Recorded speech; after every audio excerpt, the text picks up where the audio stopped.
할렐루야. 예수님이 부활하셨습니다. 예수님이 부활하셔서 잠자는 자들의 첫 열매가 되어주셨습니다. 그리고 예수 믿는 모든 자들에게 다시 사는 부활의 소망을 허락해 주셨습니다. 여러분, 이것이 복음이고요, 이것이 진리예요. 얼마나 기쁜 소식입니까? 정말 기쁜 소식이죠. 여러분 자신에게 한번 질문해 보세요. 예수님이 부활하신 게 나에게 기쁜 소식인가? 예수님이 부활하셨다는 그것이 나에게 너무 기뻐서 어찌할 줄 모르는 감격이 있나? 한번 자신에게 질문해 보십시오. 예수 믿는 사람은 충분히 감격스럽고 기쁜 소식이지만 대부분의 많은 사람은 그래서 뭐? 라는 질문이에요. 예수님 부활한 거랑 나랑 무슨 상관이 있으며, 예수님이 부활하셨다는 이야기 듣고 또 계란도 나눠주고 교회마다 부활절이라고 하니 그래 예수님 부활하셨나 보다 머리로 이해는 하지만 마음이 움직이지 않는걸요. 감동이 없고 기쁨이 없습니다. 예수님 부활하셨는데 내가 뭘 어떻게 해야 될지 아무런 반응이 없습니다. 반응이 없는 대부분의 사람들은요, 이 땅이 편안한 거예요.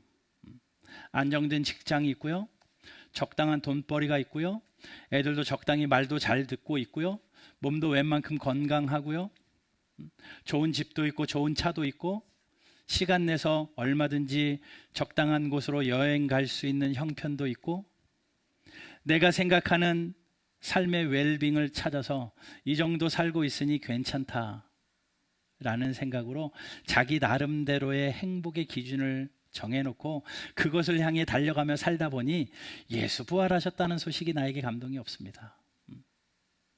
내 삶에 치여 있다 보니, 내 삶에 만족하다 보니, 조금 더 나은 삶을 위하여 열심히 땀 흘리다 보니 예수님 부활하신 거하고 내 인생하고 아무런 상관이 없는 것처럼 느껴지더라는 겁니다. 그런 사람들에게 예수님이 부활하셨습니다 전한들 들리겠습니까? 예수님이 행복의 시작입니다 라고 말한들 들리겠습니까? 그 예수님 꼭 믿으세요 라고 말한들 들리겠습니까? 듣지 않죠. 들리지 않죠. 여러분, 오늘 이 자리에서 예수님이 행복의 시작이십니다, 예수님이 부활하셨습니다, 예수님이 여러분의 산 소망이십니다 선포할 때에 여러분들이 듣고 그런데 뭐? 라는 반응이 나온다면 아직 예수님이 내 안에 계시지 않은 거예요. 바라고 원하기는 오늘 이 말씀 가운데 여러분들의 심령이 깨어지고 하나님의 말씀이 들려져서 예수 부활하신 것이 나의 기쁨이요, 예수님이 나에게 주신 소망 때문에 새 힘으로 일어나는 저와 여러분들 되기를 주님의 이름으로 축원합니다. 많은 사람들이 자신이 정한 틀 안에서 행복하게 살고는 있어요. 자기가 원하는 대로 만족한 삶을 살고 있다라는 거죠. 그런데 그들의 삶을 들여다보면요, 누구라도 부러워할 만한 삶인데, 누구라도 저 사람처럼 살았으면 좋겠다, 저 사람 정도면 괜찮다라고 높여보는 그 사람인데, 그 사람에게도 가까이 가보면요, 아픔이 없는 사람이 없더라고요.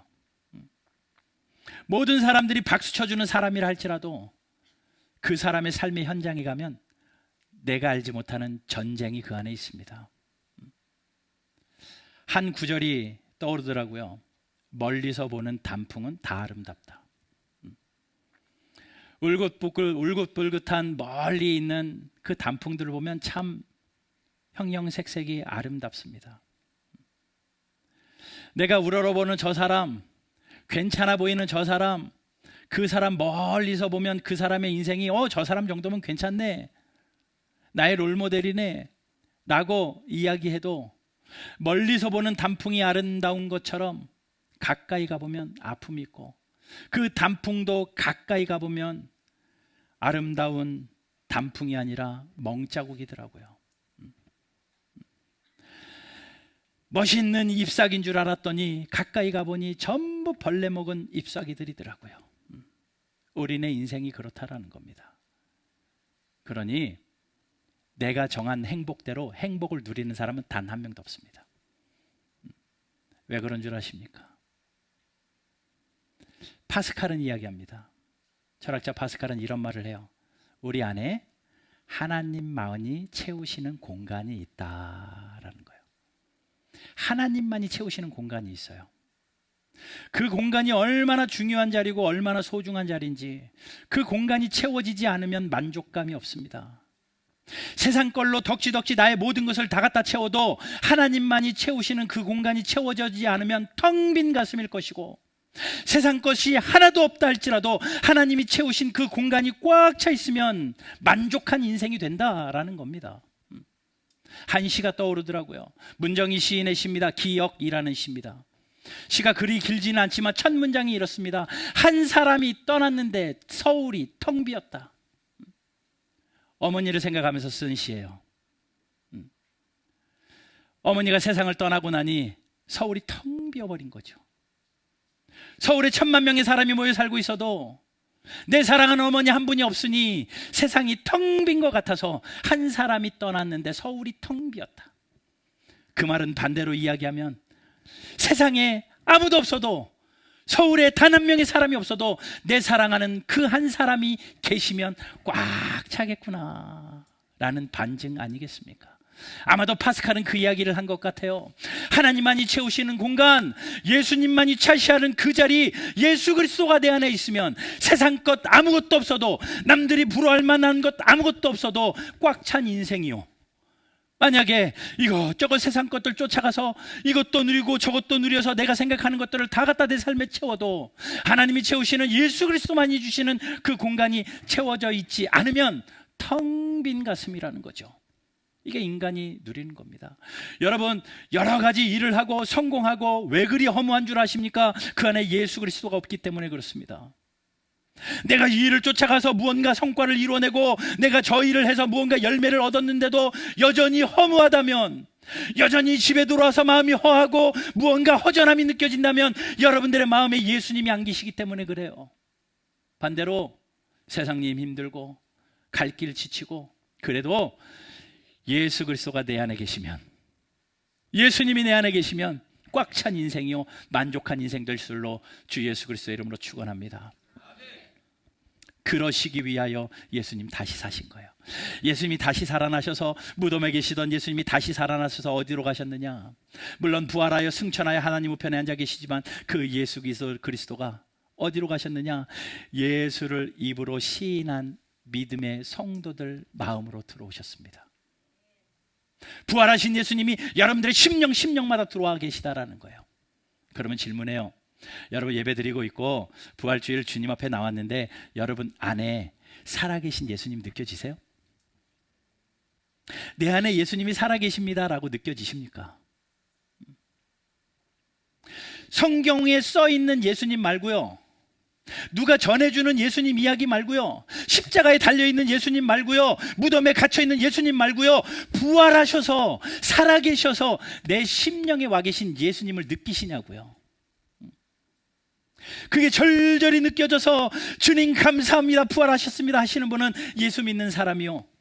만일 그것이 느껴지지 않고 나랑 아무 상관이 없는 것 같고 예수님 느끼는 게 뭐지? 라고 물음표가 있는 분들, 죄송한 말씀이지만 아직 예수 믿는 거 아닙니다. 그러나 가능성 있는 것은 오늘 이 자리에서 구원은 들음으로부터 나고 믿음으로부터 나기 때문에 오늘 이 말씀을 듣고 내 안에 계신 예수님이, 부활하여 내 심령에 찾아오신 예수님이, 입으로 시인한 자들에게 찾아오셔서 영생을 주신 예수님이 여러분들 가운데 선명해지는 복이 있기를 주님의 이름으로 축원합니다. 여러분 예수님 믿으셔야 됩니다. 다른 것보다도 부활하신 예수의 소망으로 사셔야 됩니다. 이 일 때문에 지치고 저 일 때문에 힘들어도 부활하신 예수님 바라보면 나도 모르게 힘이 나요. 왜냐? 예수님 안에 채우는 공간에서 예수님이 계시기 때문에. 예수님은요, 이 땅에 계실 때에 예수님 주변에 그렇게 사람들이 많이 모여 있었습니다. 지난주 말씀 잠깐 기억해 보세요. 무리들이 대부분이었습니다. 예수님 좋다고, 예수님 주시는 빵 때문에, 예수님이 행하시는 기적 때문에 주변에 수많은 사람들이 모여 있었는데 그들을 보면서 예수님이 참 불쌍하다라고 여기셨어요. 예수님 옆에 없어서 불쌍한 게 아니라 예수님 옆에 있는 사람들에게 불쌍하다라고 말합니다. 마태복음 9장 36절 예수님이 이렇게 말씀하시죠. 무리를 보시고 불쌍히 여기시니 이는 그들이 목자 없는 양같이 고생하며 기진함이라. 예, 양에게 목자가 없기 때문에 그 양이 너무나도 고생스러워요. 어떤 자들을 보고 예수님이 그 생각을 하셨느냐? 예수님 곁에 있는 사람들, 예수님을 마음에 모셔드리지 말고 모셔드리지 않고 예수의 이름만 알고 수박 겉핥기 의식으로 예수 믿는 사람들 보면서 예수님이 불쌍하다, 목자 없는 양같이 유리방황하는구나, 불쌍하다. 그러니 예배당 안에 불쌍한 자가 있을 수 있다라는 거죠. 여러분, 사랑하는 바른교회 모든 성도들은 불쌍한 영혼 하나도 없이 예수님을 나의 구세주로 영접하는 자, 곧 그 이름을 믿는 자들에게는 하나님의 자녀가 되는 그 권세가 여러분들에게 있기를 주님의 이름으로 축원합니다. 오늘 본문을 보면요, 베드로는 이렇게 말씀합니다. 예수님은 이러하셨대요. 22절 보니까 그는 범죄하지도 않으셨답니다. 죄가 없으시대요. 예수님은 죄도 없으시고 또 입에 거짓도 없으셨답니다. 입에 거짓이 없으셨대요. 23절에 보면 욕을 당하셨지만 맞대어 욕하지 않으셨대요. 올해는 욕하면 같이 욕하고 싸우고 덤비는데 예수님은 나를 향하여 욕하는 자들을 맞대어 욕하시지도 않고 참고 견디셨습니다. 또 많은 고난을 당하셨는데도 그 고난 가운데서도 위협하지 않으셨습니다. 다 참아내신 거죠. 죄도 없고 거짓도 없고 욕도 하지 아니하시고 고난도 참으시고 다 참으시고 오히려 하신 일이 무엇이냐면 심판하시는 이 아버지께 다 맡겨드렸습니다. 그분께 부탁해요. 내가 해결하려고 하지 않고 그분께 부탁하십니다. 그러니 나에게 일어나는 모든 일을 하나님께 부탁하고, 예수님은 뭐 하셨냐면 이 땅에서 예수님이 하셔야 할 일을 묵묵히 순종으로 하셨어요. 뭐냐면 십자가의 길을 걸어가신 겁니다. 24절, 나무에 달려 그 몸으로 죽으셨습니다. 그리고 다시 사셨습니다. 죽으시고 다시 살아나신 그 사건으로 인하여 나에게 영향이 되어지는 것은 십자가에 내가 같이 죽고 예수님이 살아날 때 내가 다시 살아나는 거예요. 그걸 오늘 베드로 사도는 이렇게 이야기합니다. 우리로 죄에 대하여 죽고 의에 대하여 살게 하려 하심이니라. 죄에 대하여 죽고. 그러니 예수님의 다시 사심이 우리에게 실제가 되는 성도는요, 지금까지 내가 죄 많은 세상에서 죄 가운데 살았어도 이제 그 죄에 대해서 죽는 자가 부활을 사는 겁니다. 그리고 예수님이 다시 살아나셨으니 예수님이 내 안에 주인 되어셔서 내 안에서 사신 대로 예수님의 뜻대로 사는 자입니다. 그렇게 보면 우리는요, 예수님 때문에 다시 한번 기회를 얻은 생명을 가진 자들입니다. 오늘 말씀의 제목이 이거예요. 다시 기회를 얻은 생명. 기회가 다시 있다. 뭐예요? 여러분, 자녀들에게 그런 말 하죠. 너 다시 마지막 기회야. 한 번 더 기회를 주겠어 라고 이야기합니다. 또 스스로도 이야기해요. 나에게 다시 한번 기회가 찾아왔습니다. 이번 기회는 잘해보겠습니다. 그런 각오들을 하죠. 다시 기회가 있다라는 말은요, 어떤 말이 전제가 있냐면 앞에 게 망했다는 이야기예요. 뭔가 앞에 게 실패했기 때문에 다시 기회가 된 거고, 앞에 무언가 약속이 지켜지지 않았기 때문에 다시 한번 기회가 있는 거죠. 예수님이 우리에게 다시 한번 기회의 생명을 주셨대요. 앞의 생명은 망가졌다라는 거죠. 뭐 때문에? 죄 때문에. 불순종 때문에 망가진 그 생명인데 예수님이 다시 한번 기회로 우리에게 생명을 주셨는데 그것이 바로 부활 생명입니다. 그러니 우리에게 부활로 생명을 주셨을 때 그 부활을 사는 우리가 두 가지를 적용할 수 있는데요. 하나는요, 죄에 대해서는 죽었대요. 세상 죄에 대해서는 죽었대요. 여러분, 죽은 사람은 어떻습니까? 감각이 없습니다. 죽은 사람은 어떻습니까? 반응이 없습니다. 죄에 대해서 죽었다라는 것은요, 예수님이 내 안에 오셔서 살아계신 주님으로 경험되어진 사람은 죄에 죽은 사람인데, 죄에 대해서 죽었다라는 것은 우리가 이 세상 죄에 대해서 반응하지 않는다라는 거예요. 여러분들 지금까지 수많은 죄에 대해서 반응하고 있었다면 예수 그리스도의 부활의 생명이 우리 가운데 선명해져서 죄에 대해서 반응하지 않는 여러분들에게를 주님의 이름으로 축원합니다.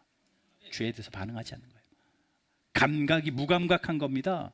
세상이 너무나도 좋아서 감각적이었는데, 내 방식대로 사는 것이 너무 좋아서 감각적이었는데 죄에 대해서 죽고 나니 감각이 없는 거예요. 그러니 죄에 대해서 죽고 세상에 대해서는 죽은 자들이고 이제는 오직 의에 대해서 살아가는 겁니다. 사도 바울은 이런 고백하죠. 이제 그리스도가, 이제 내가 육체 가운데 사는 것은 예수 믿고 나니 내가 이제 육체 가운데 사는 것은 나를 사랑하사 나를 위하여 자기 몸 버리신 예수를 위하여 사는 것이다. 내가 다시 생명을 얻었는데 이제 내가 사는 것은, 지금까지는 나를 위해서 살고 내가 즐거운 대로 살고 내 육체대로 살았다면, 부활하신 예수님을 만나고 부활하신 예수를 믿고 나니 이제 나에게 다시 주어진 생명, 내가 예수를 위하여 산 사도 바울의 고백이에요. 여러분, 2026년 부활절 이 아침에 여러분들에게 다시 얻어진 생명, 다시 기회로 주어진 이 생명 가지고 예수 위하여 살겠다고 결단하는 여러분들 되시길 주님의 이름으로 축원합니다. 그러면 그것이 우리의 삶의 목적이에요. 다시 생명을 주신 이유예요. 왜냐하면 예수님이 다시 생명을 주시면서 부활하시면서 예수님의 제자들에게, 예수님을 바라보는 수많은 자들에게 예수님이 뭐라고 말씀하셨는지 아십니까? 다시 생명을 주시면서 예수님이 부탁하신 말씀이 성경에 있어요. 마태복음, 마가복음, 누가복음, 요한복음, 사복음서에 다 써 있고요. 사도행전까지 5개 말씀을 차례대로 빨리 찾아볼게요. 예수님이 부활한 사람들에게 예수를 위해 사는 것은 이거야, 부활한 사람은 이렇게 살아야 돼 라고 하신 말씀이 무엇인지 예수님의 말씀을 들어보자고요. 마태복음 28장 19절입니다. 그러므로 너희는 가서, 부활하신 예수님이 부활을 살기로 작정한 자들에게 주시는 메시지입니다. 너희는 가서 모든 민족으로 제자를 삼아 아버지와 아들과 성령의 이름으로 세례를 베풀고 내가 너희에게 분부한 모든 것을 가르쳐 지키게 하라. 볼지어다 내가 세상 끝날까지 너희와 항상 함께 있으리라 하시니라. 한마디로 이건 가서 복음 전하라. 가서 복음 전하라. 부활을 경험하고 예수의 살아계심을 경험했다면 가서 전해라. 마태의 메시지예요. 마가복음은요, 마가복음 16장 15절에 부활하신 예수님이 이렇게 말씀하십니다. 또 이르시되 너희는 온 천하에 다니며 만민에게 복음을 전하라. 다른 메시지 하지 않아요. 부활했으니 다시 생명이 주어졌으니 건강하게 100살까지 살아라 얘기하지 않았고, 다시 생명이 주어졌으니 열심히 돈 벌어라, 공부 열심히 해라, 그것이 아니라 예수님이 다시 생명이 주어진 자들 온 천하에 다니며 복음을 전해라. 그것이 사명이라는 거죠. 누가복음에는요 24장 말씀 봅시다. 46절에서 48절 보게 되면 또 이르시되 이같이 그리스도가 고난을 받고 제3일에 죽은 자 가운데서 살아날 것과 또 그의 이름으로 죄사함을 받게 하는 회개가 예루살렘에서 시작하여 모든 족속에게 전파될 것을 기록되었으니, 48절, 너희는 이 모든 일의 증인이라. 증인으로 살래요. 부활의 증인으로 살래요. 예수님은 살아계십니다. 부활의 증인으로 살래요. 그게 누가의 메시지입니다. 요한복음은요, 요한복음에서 부활하신 예수님이 뭐라고 부활 생명을 가진 성도들에게 부탁하시느냐면 20장 21절입니다. 예수께서 또 이르시되 너희에게 평강이 있을지어다. 아버지께서 나를 보내신 것 같이 나도 너희를 보내노라. 똑같아요. 예수 그리스도를 내 안에 모시고 주어진 생명을 가진 자는 복음 전하는 삶으로 살라고, 말씀 선포하고 복음 전하는 삶으로, 증인으로 살라고 메시지를 주고 있습니다. 예수님이 승천하시면서 사도행전 1장 8절에서는 이런 말씀을 하세요. 무성도들을 향하여 예수님이 이렇게 말씀하십니다. 오직 성령이 너희에게 임하시면 너희가 권능을 받고 예루살렘과 온 유대와 사마리아와 땅 끝까지 이르러 내 증인이 되리라. 승천하시면서 예수님을 바라보는 수많은 사람들에게 내 증인 될 수 있지? 예루살렘과 온 유대와 사마리아와 땅 끝까지 가서 내 증인 되어줄 수 있지? 라고 예수님이 말씀하시는 거예요. 예수님의 메시지는 딱 하나잖아요. 부활을 사는 성도들에게 부탁하는 예수님의 메시지는 딱 하나잖아요. 뭐 어떻게 살라는 게 아니잖아요. 부활의 증인으로 살라, 복음 전하며 살라라는 겁니다. 여러분, 복음 전하는 삶을 살기 위하여 여러분들에게 먼저 첫 번째 해야 될 것은 내가 예수 믿는 겁니다.